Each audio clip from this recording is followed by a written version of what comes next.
today, guys. Billy Kreisen, Tropic Air Conditioning out here in Sarasota, Florida. Just wanted to take you guys along on my day today. We have 3 maintenances, I believe. Nothing fun. I'm not taking you guys on any service calls. Oh, some cops sitting over here. Just gotta be careful with that. But anyways, no service calls today. The first one is a maintenance. That one is pretty new. I think it's only from 2018. I've been there before. They requested me back, so I must have, they must have had a good experience with me last time, so that's good. It makes me happy.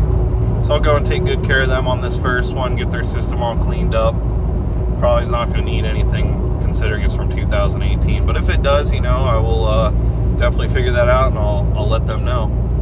But most likely not, so we'll see. But the second call, that's the one that I'm pretty interested in today. It's a maintenance. I've been there before as well. Now this one I believe is from 2002, and they called in and said that the outdoor fan motor is making a loud noise. Well, obviously then there's probably some bad bearings, or the shaft has some play in it. We have to figure that out. But regardless, they're gonna have to replace that motor if they're gonna want that loud noise to go away. So this is where it becomes a good opportunity, because any professional HVAC technician is going to know that you don't, especially when it has no warranty, you're not going to want to do a repair, especially this repair is probably going to be around $1,000 with no warranty on an outdoor motor, maybe even more expensive. We have to see exactly. But it makes no financial sense to do $1,000 repair on a piece of equipment that's old, outdated, inefficient, has no warranty whatsoever. It will end up costing you more money to continue to own that equipment, operate that equipment at a low efficiency, and then to continue to do repairs on it. Because an old piece of equipment, it's gonna have repairs. It may not be today. Now the fan motor is making noise, and obviously it's gonna fail. The bearings are probably shot. It's gonna fail at some point, probably within the next year or two. So might as well be proactive and just go ahead and swap it now, so you're not caught without, air conditioning here in Florida. But why pay $1,000 though? That's what I'm saying. Don't pay $1,000 on an old, outdated, inefficient air conditioner when it's just going to break down in the next couple years, and then you're going to have a big, costly repair of $1,000 or more again, just because you wanted to keep the air conditioner. You just got to remind people that it's cheaper to replace the air conditioner now instead of repairing it and waiting, because then the cost of repair will start to become more than the cost just to replace it. And you're still going to have to replace it anyway, so you might as well just be proactive and do it now. That's my standpoint on it. I think that's probably a lot of people's standpoints on it. But yeah, so that's the second call, 2002. Outdoor motor making a loud noise, probably going to cost somewhere in the ballpark of $1,000. I'm going to have to look up the cost of it. So that will be the fun call for today. I'm really going to try and upsell an air conditioner on that one.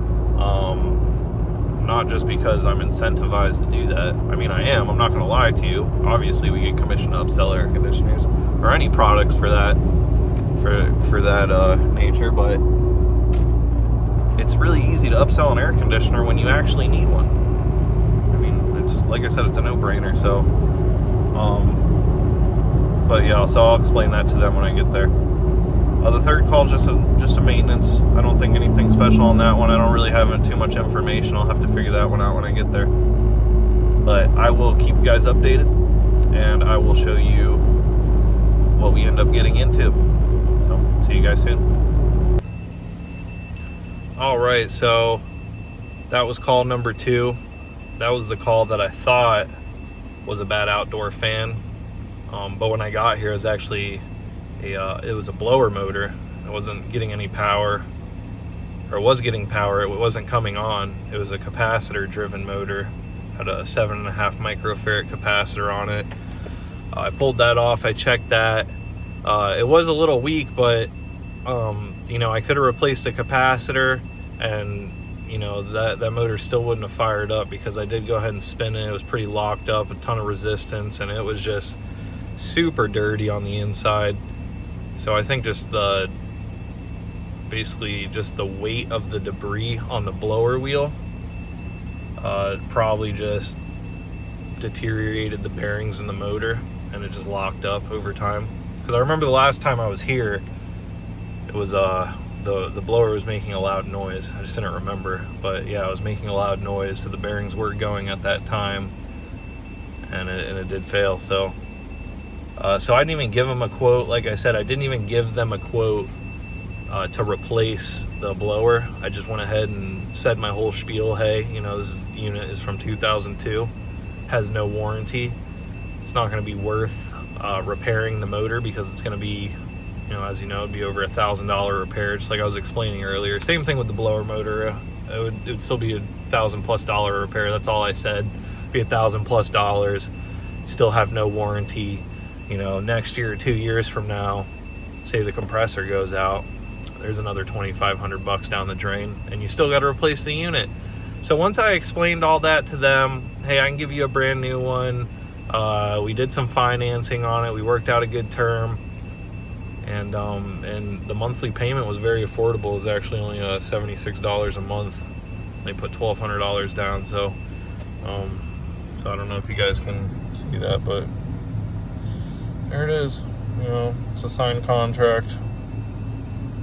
It was a little complicated. We have a thing called FPL Home Finance. We financed $5,800 of it, and then she went ahead and put down $1,200. She gave me $200 today so I can pull the permit. All that good stuff, and then tomorrow when we're done with everything, she's gonna give us another $1,000, and then she's gonna finance $5,800, which brought it to $76 a month. So yep, that's a sold unit.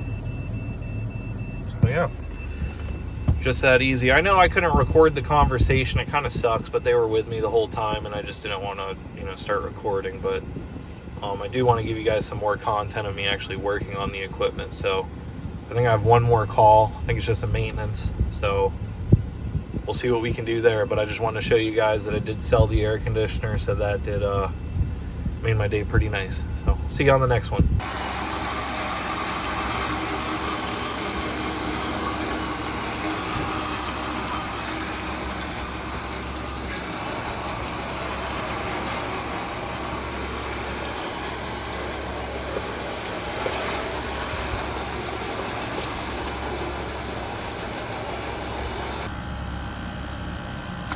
Okay, so we're just doing maintenance out here. No big deal. Just gonna check my pressures right now.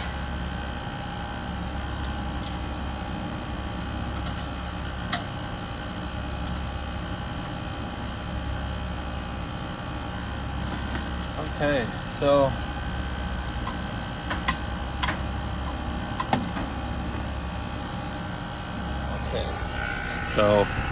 got my selfie mode on right now, so this is backwards, but check the pressures. Okay, obviously looks pretty good. Head pressure looks a little low, but it's pretty cool out. It's only like 71 degrees out right now, so head pressure's a little low there. Suction's good. So here's what I'm going to do. When I see pressures like that, they don't really, you know, it doesn't really concern me too much, but I'm just going to check subcooling. Just fine-tune measurement. Don't just rely on your pressures, you know, do your subcooling. So we're just going to show you guys how to do a subcooling measurement. You just hook up your line here. See that? We got a temperature. And then you just plug it into your meter there. Okay, so I really didn't expect this, but when you look at, so right here, this 80, that's my saturation, right there on 80. My pressure is about 250 PSI. This pink mark right here, that's your saturation pressure for R410A. which is what this unit is. It's a type of refrigerant. So you got 80-degree saturation, and then you're going to subtract your liquid line temperature, which is 78 degrees. So you can see. Let's do this.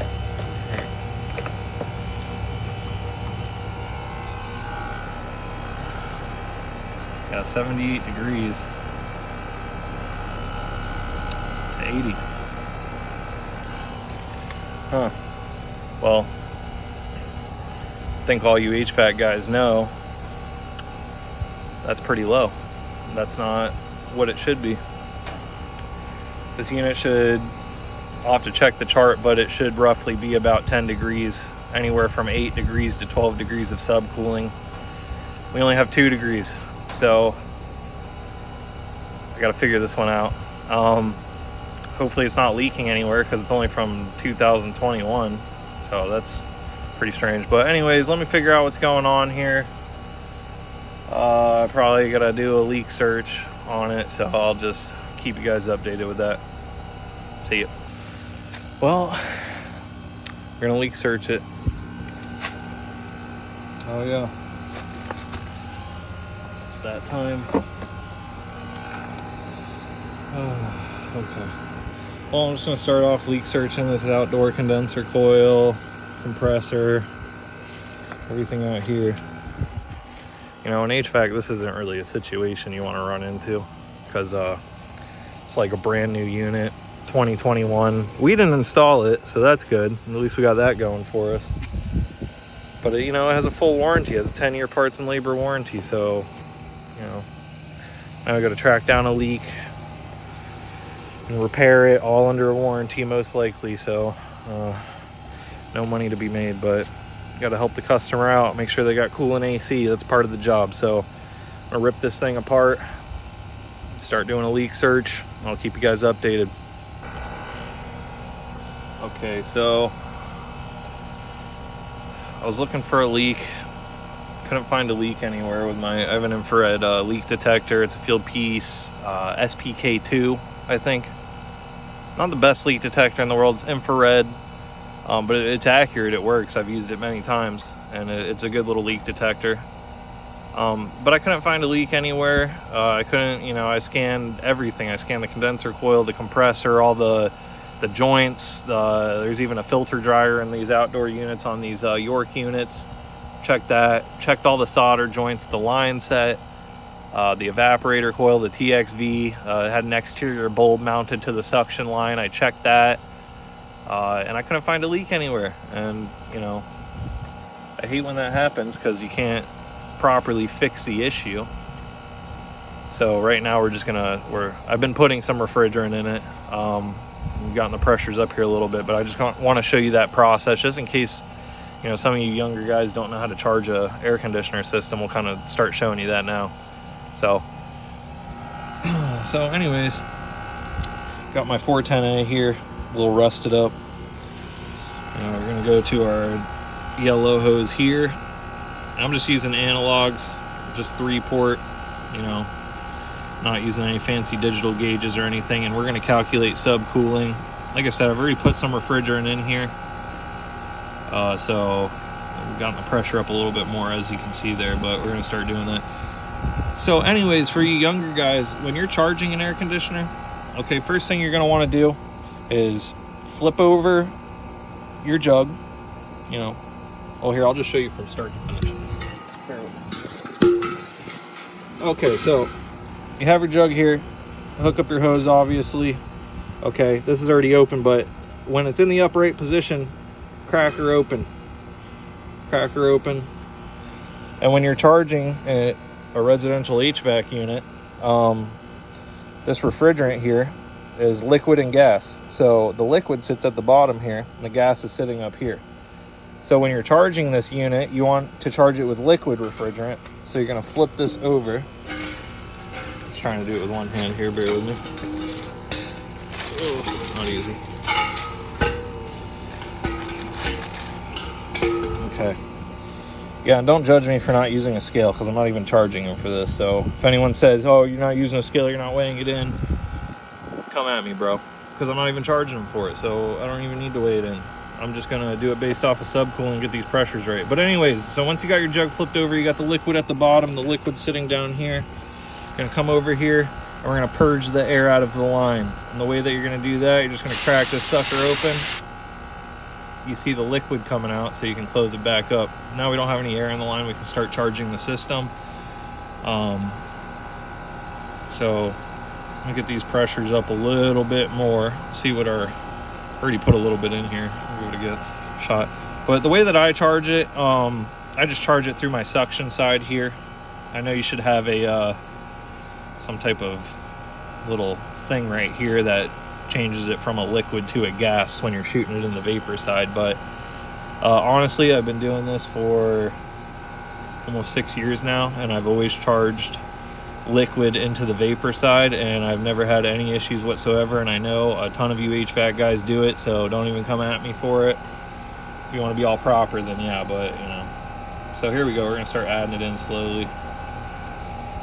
As you see, give it a little bit, add it in, kind of see what it does.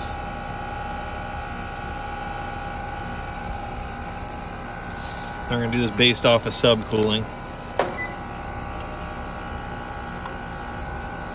Got 81. Oh, sorry, over here.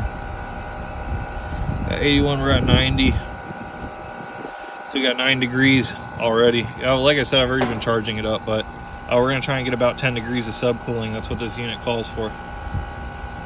So we're pretty close. So it's at 80 and 90, coming up a little bit past 90. Yeah, that's already about 10 degrees. It's a TXV, so it's gonna take a little bit to equalize. I'm gonna wait about 5-10 minutes, see what the pressures do, and if they stay right where they're at, then I'm just gonna wrap this one up, and I'm just charging them $49 for a maintenance today. Like I said, I'm not charging them for any refrigerant or anything like that, so that's why I'm not weighing it in. I know someone's gonna, one of you keyboard warriors are gonna say, oh, you gotta use a scale, you gotta use, I don't even know what this piece is called. I know that's bad, but there's a piece that goes right here that switches it, because it's coming in as a liquid and going, and this is the vapor line, so it should be going in as a vapor, not as a liquid. So you gotta have a little piece right here that switches it from a liquid to a vapor, and then put it in. That's the best way to do it. But like I said, I've been doing it like this a long time, never any issues. Mostly everyone does it like this anyways. Now if you're gonna be charging people for refrigerant, make sure you use a scale. You put that refrigerant jug on a scale, tear it, and then you see what the difference in the weight is, and that's what you charge them. But if you're not going to charge your customer because you just want to help them out, which I wouldn't recommend doing, but I'm just being a nice guy. This is a long time customer of mine. He just used someone else to install this air conditioner because our price was too high. So but I'm going to continue to take care of him. No hard feelings, you know, that's just how the business is sometimes. So anyways, I'll keep you guys updated. Okay, and also part of these maintenances, you gotta open up this panel, check out all our electrical, contactor resistance, relays, check the capacitor, all that good stuff.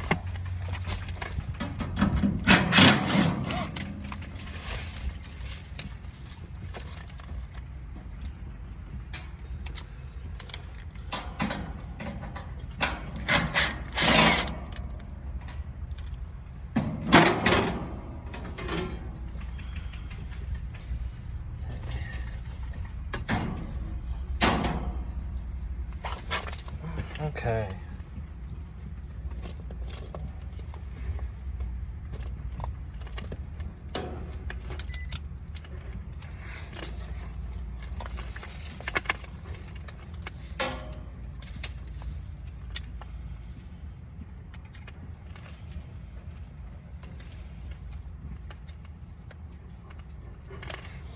Okay, when we're going to check our microfarads, sorry, I got it on the selfie mode, so it'll be backwards. We're gonna come over here to our microfarad mode, and that's how we are going to test our capacitor. And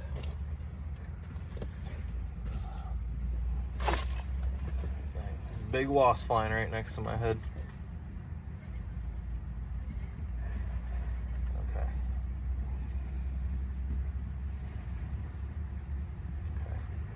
Sorry, makes it kind of hard to work when you got a big wasp flying right next to you.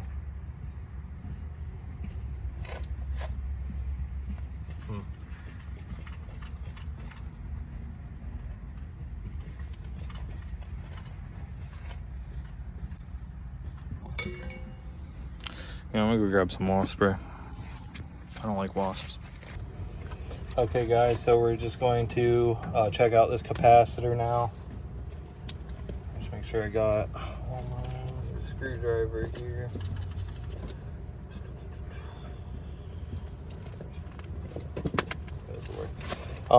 So for you guys who don't know, capacitors can hold a charge, so you want to discharge it before you even touch that sucker. So just come in here, discharge it if it needs to be.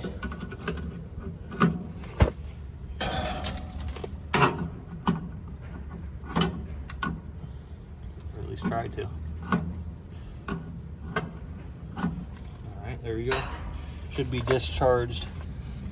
And then if you want to be a barbarian, you can grab it with your bare fingers. Wouldn't recommend it. I used to do that all the time, and you will get lit up one day, so just be ready for it. I always grab it with pliers now just to be safe.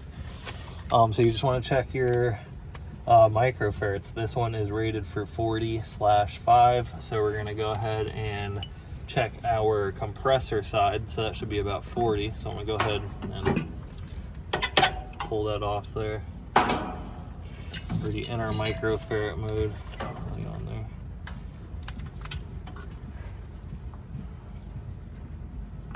We say 35.54. So it's rated for 40 plus or minus 6%.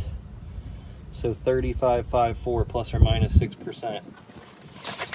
Who's good at math? Who can tell me what that needs to be? Because I sure can't.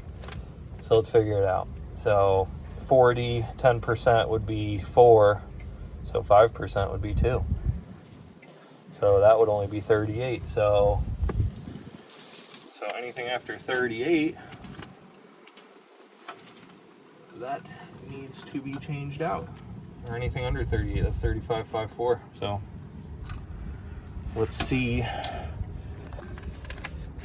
if they want to change their capacitor. At least I can get that, hopefully. Can you believe it, on a 2021 unit though? It's already a weak capacitor. It's Florida for you, man. Weak Chinese capacitors in a humid climate doesn't never works well. Anyways, let's go talk to this guy. Okay, so we're gonna switch out this capacitor. It's 40/5, the brand new one right there. Go ahead and get this guy out of here and get it swapped out, so we don't got to worry about the compressor not starting for him. So anyways, okay.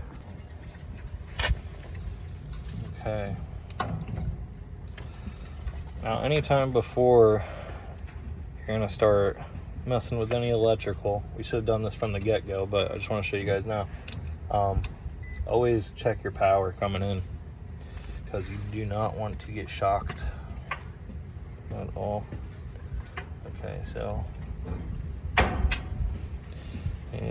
no power there. And when you're measuring your voltage, this is a 240 volt unit, measure a hot leg to ground and then your other hot leg to ground, and then measure across. Don't ever just measure across the two hot legs and that's it, because if you have a dead leg and a hot leg, it's going to show you 0 volts on your meter, and then you'll go and grab one of those legs, and you'll really wish that you checked that voltage before you started grabbing things. So yeah, 0 over there. So we just check ground to leg, and now we'll come across just like that. That's a safe way to do it there, guys. We know for a fact there's no voltage coming in there. Matter of fact, I'm so confident, I'll just go ahead and touch those terminals there. I always like to do that just to be safe. I'd rather get lit up on the contactor than lit up on a capacitor, if you know what I mean. So okay, I'll go ahead and swap this guy out. I still always use my my pliers, even though I know it's discharged and there's no power. Just a good habit to be into. And not gonna lie, I'm always a little scared to touch capacitors, because I've been shocked a couple times by them and it does not feel good. Okay.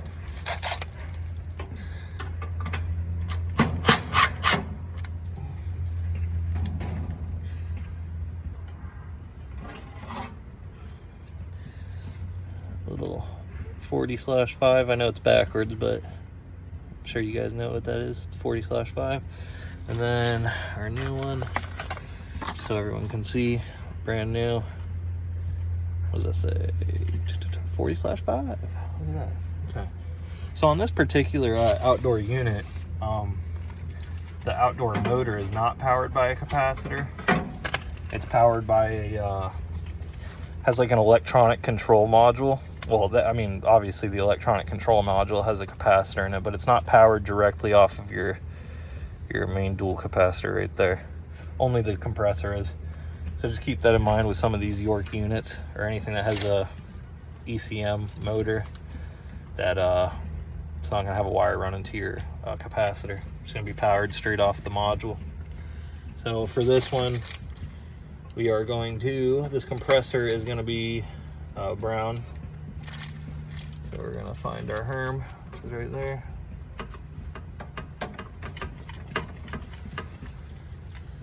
And then our common, which is gonna come off the contactor somewhere. I just don't know exactly where it's at. Oh, right here. That's gonna go to common.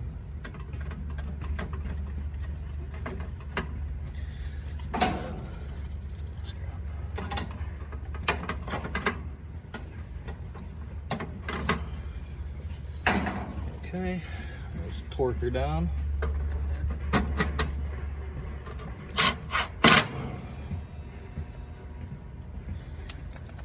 Should be good. Flip her on, see if we get some power. Let's see. There you go. Okay, last thing, guys. Just want to take amp draws. Once you got everything fired back up, everything's adjusted. After you've already put refrigerant in it, if you need to, then take a final amp draw on your compressor here. This one's drawing 6.05 amps, and it is rated for 12.8. So it's only about half load, which is good. It starts getting up into that 12 amp range, then you know you got some issues going on. So that's how you can kind of check preventatively what's going on with your compressor. Same with the fan. Come down here, and it's your fan wire right there, coming off the bottom of the contactor, and that's 0.92 amps. And this is rated for, let's see, cooling fan would be 2.8 amps, and we're reading 0.89. So that is obviously well within spec, so that's good. So yeah, that's basically how you do a maintenance. Nothing really to it. Just got to check everything, clean everything, and make sure she's running good. So anyways, I think I'm wrapping this one up for today, guys. This is my last call. So yeah, showed you guys how to pretty much run these calls, and we were successful on that system sale, so that's what's important. Anyways, see you guys. See you on the next one. Bye.